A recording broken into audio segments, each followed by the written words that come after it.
অভিবাসন ইস্যুতে যুক্তরাষ্ট্রের মিনেসোটা অঙ্গরাজ্যের উত্তেজনা সহসাই থামছে না। এই ইস্যুতে এবার সরাসরি অভিযোগ তুলেছেন ডেমোক্রেটিক পার্টির শীর্ষ আইন প্রণেতারা।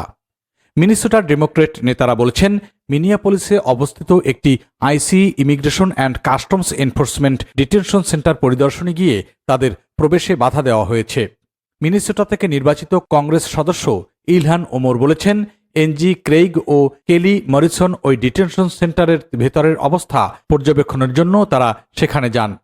যুক্তরাষ্ট্রের আইন অনুযায়ী কংগ্রেস সদস্যদের এ ধরনের কেন্দ্র পরিদর্শন ও তদারকির অধিকার রয়েছে।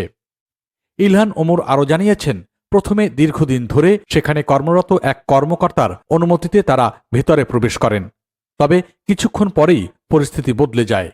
ওই কংগ্রেস সদস্য আরও বলেছেন, আমাদের জানানো হয় আমরা আর ভবনের ভেতরে থাকতে পারব না। আমাদের আমন্ত্রণ বাতিল করা হয়েছে, এমনকি ভবিষ্যতেও প্রবেশাধিকার দেওয়া হবে না। এই ঘটনা এমন সময় ঘটে যখন মিনিয়াপলিস জুড়ে ফেডারেল অভিবাসন অভিযানের বিরুদ্ধে বিক্ষোভ চলছে।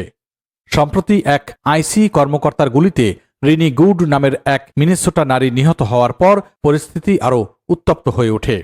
এই হত্যাকাণ্ডের পর শুধু মিনেসোটা নয়, যুক্তরাষ্ট্রের বিভিন্ন শহরে যেমন Washington DC, New York, Chicago, Philadelphia ও পোর্টল্যান্ডে বিক্ষোভ ছড়িয়ে পড়ে।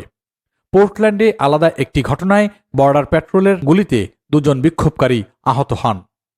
মিনেসোটা অঙ্গরাজ্যের নেতারা শনিবার বিক্ষোভকারীদের শান্ত থাকার আহ্বান জানিয়েছেন। একই সঙ্গে রাজ্যের প্রসিকিউট জনগণের কাছে আহ্বান জানিয়ে বলেছেন, রিনিগুড হত্যাকাণ্ডের সঙ্গে সংশ্লিষ্ট যে কোনো ভিডিও বা তথ্য প্রমাণ তদন্তকারীদের কাছে জমা দেওয়ার জন্য। এদিকে এরই মধ্যে নতুন একটি ভিডিও প্রকাশ করা হয়েছে, যেখানে রিনি গুডের সঙ্গে ফেডারেল অভিবাসন কর্মকর্তার শেষ মুহূর্তের সংঘর্ষ দেখা যায়। স্থানীয় কর্মকর্তারা বলছেন, ভিডিওটি কেন্দ্রীয় সরকারের বক্তব্যের সঙ্গে পুরোপুরি মিলছে না।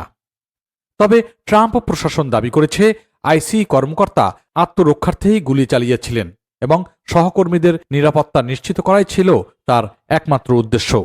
বিশ্লেষকদের মতে, ডেমোক্রেট আইন প্রণেতাদের ডিটেনশন সেন্টারে প্রবেশে বাধা দেওয়ার ঘটনা যুক্তরাষ্ট্রে অভিবাসন নীতি নিয়ে নতুন করে রাজনৈতিক বিতর্ক উস্কে দিচ্ছে।